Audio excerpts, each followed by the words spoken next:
अस्सलाम वालेकुम, मैं हूं जावेद फ़ारूकी। इलेक्शन कमीशन की तरफ से पंजाब के सूबाई इंतखाबात मुलतवी किए जाने के बाद जो हालात बने हैं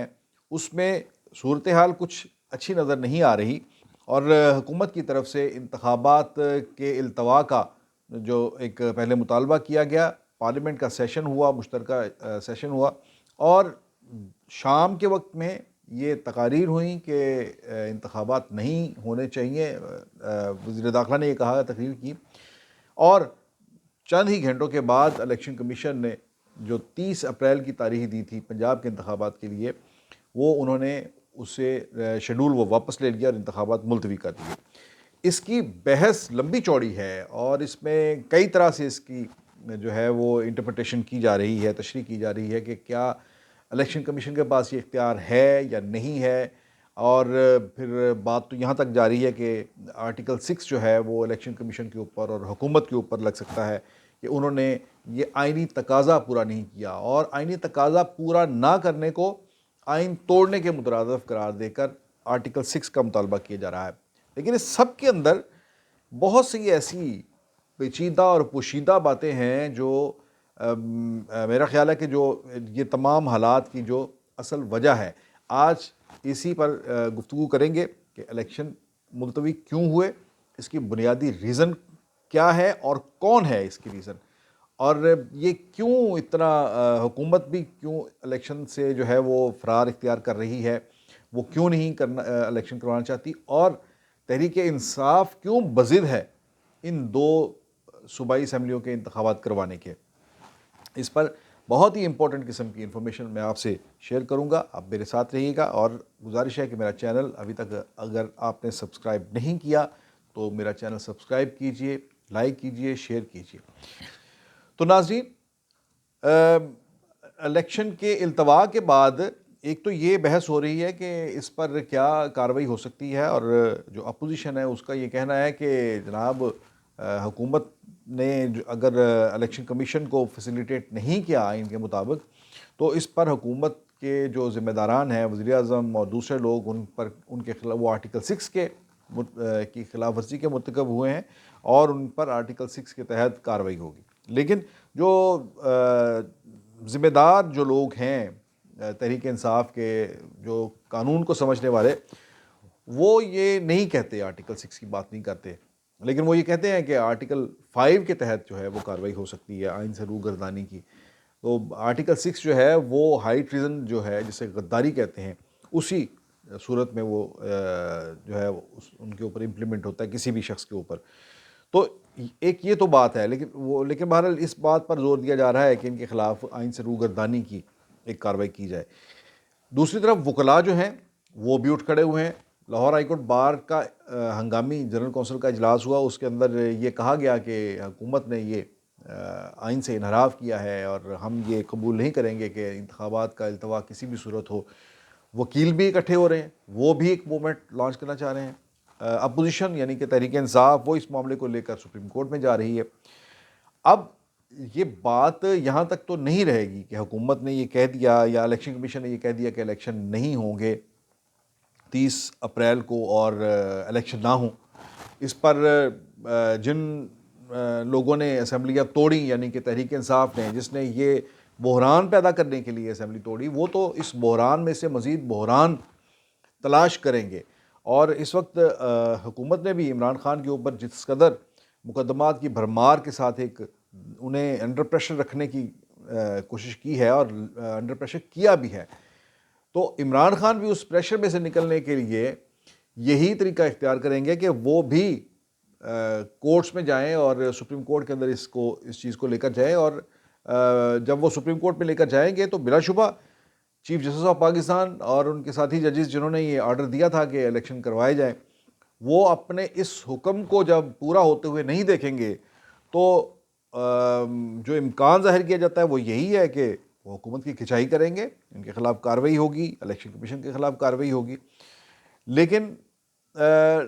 ये बहरहाल जब अदालत में जाएगा मामला तो ही पता चलेगा। इत्तेज़ाज़ अहसन भी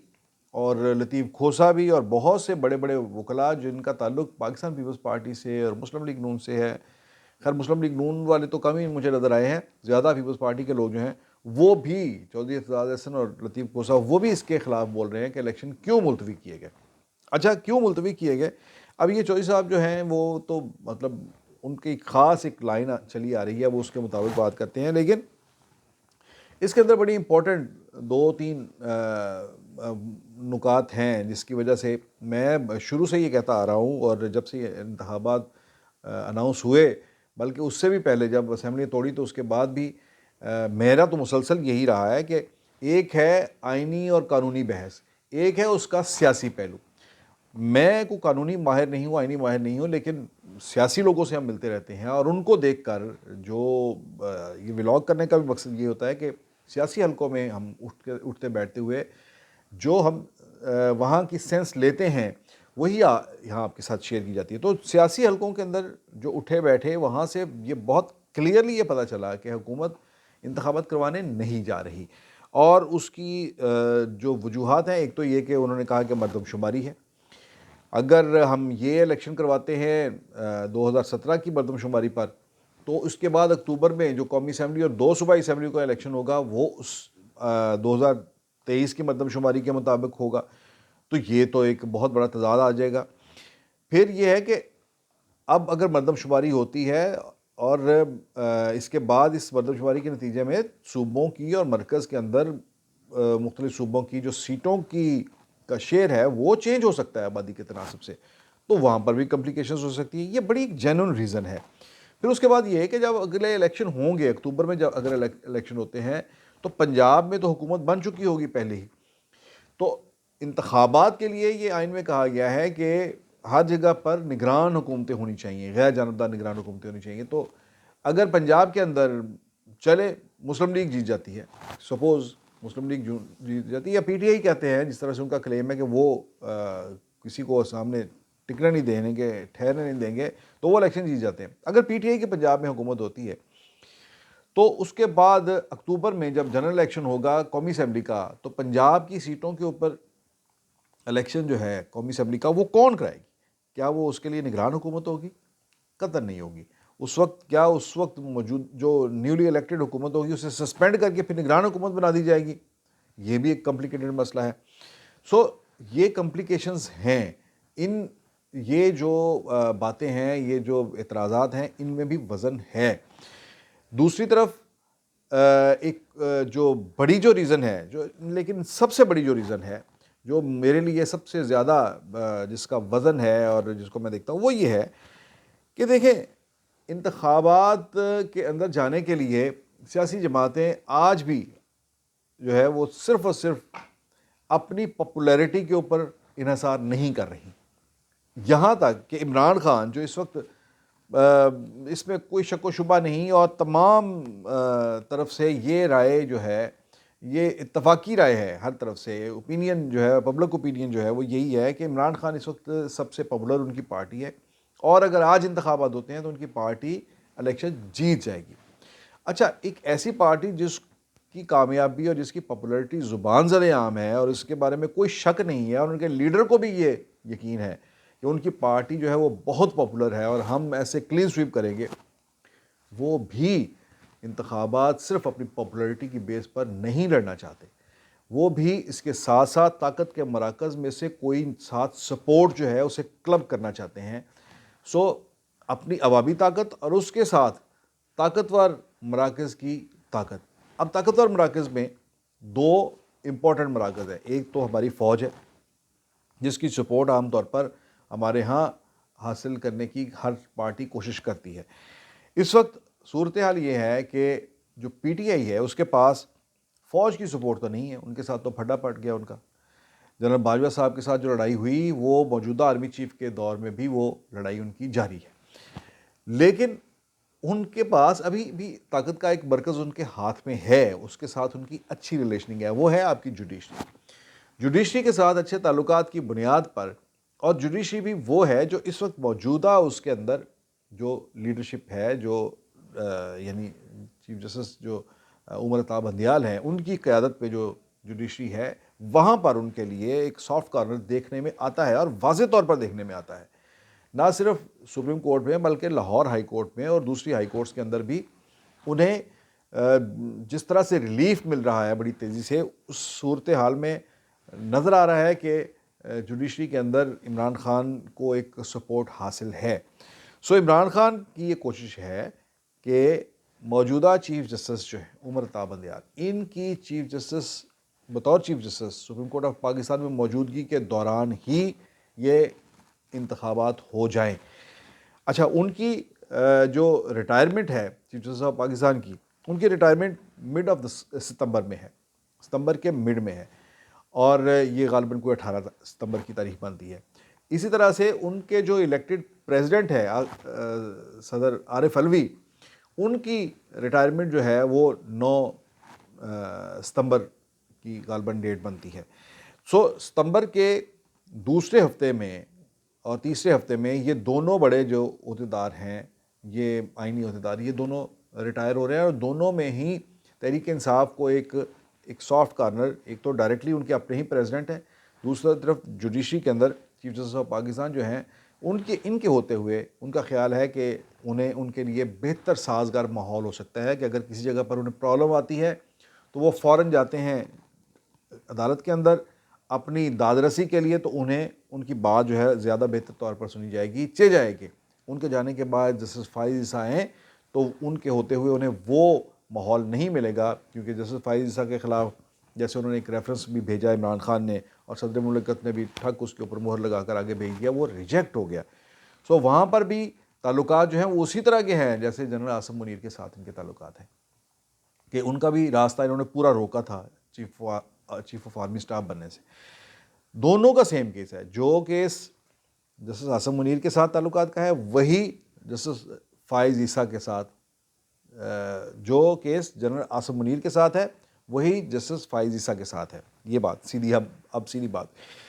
तो इसलिए वो ये चाहते हैं कि आरिफ अलवी के होते हुए, सदर आरिफ अलवी के होते हुए और चीफ जस्टिस उमर बंदियाल के होते हुए इलेक्शन हो जाए, और वो ये चाह रहे हैं कि ये इलेक्शन अक्टूबर से पहले हों। और अक्टूबर से पहले होने का मतलब ये है कि 17 अगस्त को जब पार्लियामेंट की मुद्दत ख़त्म होती है तो उससे पहले ये पार्लियामेंट तहलील हो। तो अब ये कशमकश जहाँ पर है, दूसरी तरफ मौजूदा हुकूमत की ये कोशिश है कि उमर अता बंदियाल के जाने के बाद इलेक्शन हो, फाइज़ ईसा की मौजूदगी में इलेक्शन हो, और इसमें एक तीर में दो शिकार हो जाएंगे कि फाइज़ ईसा भी अक्टूबर में इलेक्शन का अनाउंस किया है इलेक्शन कमीशन ने, तो उसमें फाइज़ ईसा भी फारूक हो रहे हैं, अपना सॉरी उमर अता बंदियाल भी फारूक हो रहे हैं, और सदर आरिफ अलवी भी फारूक हो रहे हैं, और ऐवान सदर में भी कोई और शख्सियत बैठी होगी, और चीफ जस्टिस ऑफ पाकिस्तान की सीट पर भी कोई और बैठी होगी। और इनका ख्याल ये है कि इन दो लोगों के जाने से इमरान खान जो कहते हैं कि उनकी हुकूमत की रजीम चेंज जो हुआ है, तो उनका ये ख्याल है कि रजीम तब चेंज मुकम्मल तौर पर होगा जब अभी ये पीछे दो बाकियात जो है जो बैठी हुई हैं, तो इनके जाने के बाद ही रजीम मुकम्मल तौर पर चेंज होगा और हालात जो हैं वो इनके लिए लेवल प्लेइंग फील्ड मुस्लिम लीग नून के लिए तब बेहतर होगी। अब जेल में रखें कि ये ज़्यादा केस जो है ये मुस्लिम लीग नून का ही है, ये उन्हें ज़्यादा मुश्किलात पेश आ रही हैं। तो मियां नवाज शरीफ की वापसी का मामला भी जो है ये भी उसी वक्त तक जो है वो उठा रखा हुआ है उन्होंने। सो अब ये मामला आ गया है सितंबर में इन दो शख्सियात की रिटायरमेंट से पहले। मैं जो कहना चाह रहा हूँ, मेरा जो पॉइंट है वो ये है कि अगर हम इस वक्त मार्च में खड़े हैं तो ये सितंबर तक, यानी अप्रैल मई जून जुलाई अगस्त सितंबर, ये सितंबर से भी पहले बल्कि अगस्त, ये 5 माह जो हैं ये इंतहाई क्रूशल हैं पाकिस्तान की सियासत के अंदर। इसमें हुकूमत भी तमाम तर